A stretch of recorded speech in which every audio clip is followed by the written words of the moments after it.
नमस्कार, मैं प्रियंका। आप देख रहे हैं द बहुजन खबर। आप सभी ने देखा कि सम्राट चौधरी कहीं ना कहीं राजनीति में बिहार में हमेशा चर्चा में बने रहे और अब मुख्यमंत्री बन चुके हैं बिहार के, तो इसको लेकर भी चर्चा में बने हुए हैं। सीधे सर से जानेंगे, सर आप किस तरह से देख रहे हैं बिहार में अब मुख्यमंत्री बन चुके हैं और अब कहीं ना कहीं हर दिन वो कहीं कुछ उद्घाटन कर रहे हैं, कोई नया काम कर रहे हैं, उनका ट्वीट देख के पता चल रहा है। देखिए, जब वो मुख्यमंत्री बन गए हैं तो उनको ये सब तो करना ही पड़ेगा जी। हर दिन उनको ट्वीट करना पड़ेगा, नए उद्घाटन करने पड़ेंगे, नई नई बातें बोलनी पड़ेंगी, ऐसी वाली बातें बोलनी पड़ेंगी, ऐसे वक्तव्य देने पड़ेंगे, ऐसे कमेंट्स करने पड़ेंगे ताकि उबाल आए। लोग कहें कि सम्राट चौधरी बहुत काम कर रहा है। कोई कहेगा ये, कुछ कहेगा कुछ, विरोध करेंगे, विपक्ष भी ज़्यादा से ज़्यादा विरोध करेंगे, पार्टी के लोग सपोर्ट करेंगे। अब जनता क्या करेगी? जनता तो शांति से बैठी रहेगी। उसको मालूम है कि इन सबका काम ड्रामा करना होता है। सारे जितने भी मुख्यमंत्री होते हैं, अब दिल्ली के मुख्यमंत्री को देख लीजिए, वो भी शायद ही कुछ करते होंगे उद्घाटन करने के और वक्तव्य देने के अलावा, कोई काम कर नहीं पाते हैं। तो इन सबको राजनीति में इतना ऊपर का जो लेवल का जो हमारी लीडरशिप है, उसने इतना सिखा दिया है कि लीडरशिप को करना क्या होता है।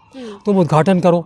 एक हमारे जो सबसे बड़े लीडर हैं, वो झंडी भी दिखाने वही जाते हैं, सड़कों को साफ़ करने भी वही जाते हैं, और दोने में लेकर खीर बांटने भी वही जाते हैं, हर बच्चे से बात करने जाते हैं। तो सारे काम जैसे तो उन्होंने सिखाया, तो ये भी यही से करेंगे।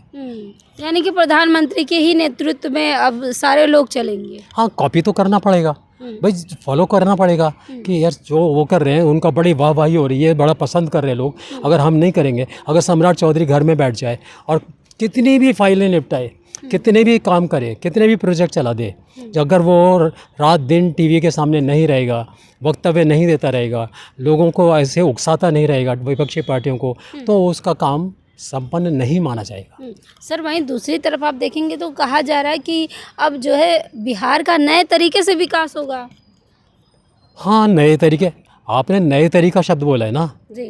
तो सड़कें तोड़ो तो भी नया हो गया, बनाओ तो भी नया हो गया। अगर बनी हुई सड़कें वो तोड़ दी जाएं तो कह देंगे पहले नहीं। उनका अर्थ है सर, उनका अर्थ है कि जंगल राज को पूरी तरह से खत्म किया जाएगा। हाँ, ये तो बहुत ही लोकप्रिय मुहावरा है, जंगल राज खत्म कर देंगे, जंगल राज खत्म कर देंगे। तुम जानते भी हो कि जंगल राज किसे कहते हैं? अगर तुम जानते होते जंगल राज, तो पिछले 20 सालों में कौन सा जंगल राज नहीं था? क्या इसका मतलब 20 सालों से जंगल राज बचा हुआ था? तो अब कौन सा तुम जंगल राज ख़त्म कर दोगे? क्या बोल रहे हो सोच कर बोलो। हम लोग बेवकूफ़ नहीं हैं। क्या इसका मतलब जंगल राज अभी पिछले 20 सालों से अभी तक तुमने बचा कर रखा हुआ था कि अब तुम ख़त्म करने आओगे उसे? या मान लो कि पिछले 20 सालों में जंगल राज चालू था। सर, लेकिन कहा जा रहा है कि अब जो है सम्राट चौधरी के नेतृत्व में गुंडा राज, जंगल राज, तमाम चीज़ें समाप्त होंगी, गुंडे बदमाश थर थर काँपेंगे। देखिए, हिंदुस्तान में हर ज़िले में, हर जगह में, हर छोटी छोटी जगह में थाने बने हुए हैं जी। गुंडों को ख़त्म करने के लिए बने हुए हैं। तो आज तक गुंडे ख़त्म हुए? चलो, ये तो थानेदार भी नहीं है ना, तो ये किसी को गिरफ्तार करके ला सकते हैं। ये बोल ही तो सकते हैं हम भ्रष्टाचार ख़त्म कर देंगे, हम गुंडा राज ख़त्म कर देंगे। बोलने से ख़त्म होता है क्या? जो थानेदार बैठे हैं गुंडा राज ख़त्म करना, जिनके हाथ में होता है हथकड़ी लगाना, डंडे चलाना या जेलों में बंद करना, वो नहीं ख़त्म कर पा रहे। तो तुम वहाँ मंच पर बैठ के भाषण दे के कि हम भ्रष्टाचार ख़त्म कर दे, कर लोगे? लेकिन मुख्यमंत्री के आदेश पे ही कहीं ना कहीं कानून व्यवस्था चलती है ना। आज तक किसी मुख्यमंत्री ने आदेश दिया है कि मेरे राज्य में गुंडा राज चलाओ? किसी ने आदेश दिया है? नाम जरूर किसी का भी लेते रहो, आदेश तो कोई नहीं देता ना। तो ये आदेश दे देंगे तो क्या आदेश दे के मतलब कि इन्होंने जो भर्ती होती है लोगों की, वहाँ SHO की और ACP की और कमिश्नर्स की और पुलिस की जो भर्तियाँ होती हैं, या न्याय प्रथा होती है, न्यायपालिका होती है, तो वो सब क्या ये सम्राट चौधरी का इंतजार कर रहे थे ये आएंगे तो हम चालू होंगे? ये क्या कह रहे हैं कि हम नए तरीके से करेंगे? ये तो भाषणबाजी है, जुमलेबाजी है। करते रहिए, अपने आप मन में खुश होते रहिए। वैसे सच बात तो ये है कि सम्राट चौधरी सिर्फ बोल बोल कर अपनी हसरतें निकाल रहे हैं। कौन सी चीज़ ख़त्म करनी है और कौन सी चालू करनी है, इनको कुछ भी औकात नहीं है इनकी ख़त्म करने की या चालू करने की। जो ख़त्म किया जाएगा, जो चालू किया जाएगा, उसका आदेश कहीं और से ही आएगा। सर, लेकिन नीतीश कुमार की चुप्पी अब बता रही है कि जो है JDU में अब कुछ बचा नहीं है, इसको कैसे देख रहे हैं? देखिए, नीतीश कुमार इसीलिए चुप नहीं है कि JDU में कुछ बचा नहीं है। JDU को ख़त्म करने का काम नीतीश कुमार ने किया है, फैसला तो उनका ही था ना। तो क्या उन्होंने किसी के दबाव में ये फैसला लिया था? हाँ, मैं तो कहता हूँ कि वो आदमी जो पहले रेल मंत्रालय छोड़कर बोला जी नहीं मैं तो बिहार की राजनीति करूँगा, और 20 साल तक चलाया भी, खूब वाह वाही लूटी भी। आज उसको अचानक लगा नहीं मैं राज्यसभा में जाके मेंबर बनूंगा, भी तो मंत्री भी नहीं बना है वो। तो ये जो हो रहा है तो डेफिनेटली इसका मतलब है किसी ने उसको कान पकड़ के बोला अब इधर चल, ठीक है, वहाँ बैठ के बातें करो या ना करो, लेकिन इधर से बाहर निकल लो। तुम्हारा देश निकाला नहीं है लेकिन बिहार निकाला हो गया है। यहाँ पर डिस्टर्ब मत करना हमारी पार्टी को, यानी कि जिन्होंने उसको दबाव में निकाला है। निश्चित रूप से वो एक पपेट है, अब उसके पास कोई ताकत नहीं है। भले ही वो कहता रहे कि मेरे पास 85 MLA हैं, लेकिन वो उसके अपने उसके दम पर नहीं है, ना ही उसके समर्थन के लिए। लेकिन नीतीश कुमार बहुत स्वाभिमानी नेता है, उनको कौन दबाएगा? स्वाभिमान तभी तक काम आता है जब तक दूसरे आपको आप मान दे रहे हैं, तभी तक।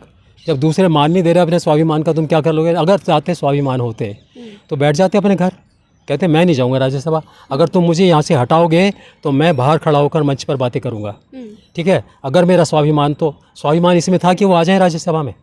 कैसे स्वाभिमानी है ये? कौन सा स्वाभिमान है कि किसी ने रात को सपना आया कि जी आके आप राज्यसभा में मेंबर बन जाइए? ये तो स्वाभिमान नहीं है, ये तो गिरामान है। सर आखिरी सवाल है कि क्या लग रहा है कि कितने दिन या फिर कैसा कार्यकाल रहेगा सम्राट चौधरी का बिहार में? देखिए, सम्राट चौधरी का कार्यकाल लंबे समय तक नहीं रहेगा, मैंने भी बार बार भी बोला है। केवल इनको इसलिए बिठाया गया था कि जो माहौल था वो ऐसा चल रहा था। अगर बीजेपी अपनी कैडर के किसी आदमी को यहाँ पर बिठा देती तो एकदम से ये वाला सवाल उठ जाता, जैसे महाराष्ट्र का लोग अभी भी एग्जांपल देते हैं, तो सवाल उठ जाता कि देखा बीजेपी ने अपनी चाल चल दी। तो बीजेपी ने कोशिश की है अपने आप को सेफ रखने की, छवि बचाने की। जैसे यह मामला शांत होगा तो सम्राट चौधरी उसी दान में, जिसे आप कुछ भी कह दें, वहाँ पड़े होंगे। तो इनकी हसरतें इसलिए थोड़े दिनों की हैं, ये बोलते रहें, करते रहें। निश्चित रूप से इनके अंदर कोई ऐसी काबिलियत नहीं है कि इन्हें चीफ मिनिस्टर बनाया जाए, इस लायक नहीं है कि इन्हें चीफ मिनिस्टर बनाया जाए। ये अभी तक बोलते थे कि लालू को, वो बोलते थे तेजस्वी को 9वीं फेल, ये कौन सा 8वीं फेल है कि पास है? इनका तो ये भी कैरेक्टर का पता नहीं है। कितने अपराधों में लिप्त रहे हैं, कितनी जगहों से ये झूठे सर्टिफिकेट देकर बचकर आए हैं, और फिर इनके ऐसी कौन सी काबिलियत है ना? जब बिहार की राजनीति का दम होता है उसके पास, जिसके पीछे अपनी वोटें होती हैं। सम्राट चौधरी की खुद जीत इसलिए हुई कि वो बीजेपी के टिकट पर खड़े थे, वरना सम्राट चौधरी को वोट नहीं मिलने वाले थे। बहुत शुक्रिया सर। तो आप देख सकते हैं कि सर का कहना है कि बिहार में सम्राट चौधरी की सरकार ज़्यादा दिन तक टिकने वाली नहीं है, क्योंकि सम्राट चौधरी का कोई अपना वजूद नहीं है। आपको क्या लगता है? कमेंट बॉक्स में हमें अपनी प्रतिक्रिया ज़रूर दीजिएगा। धन्यवाद।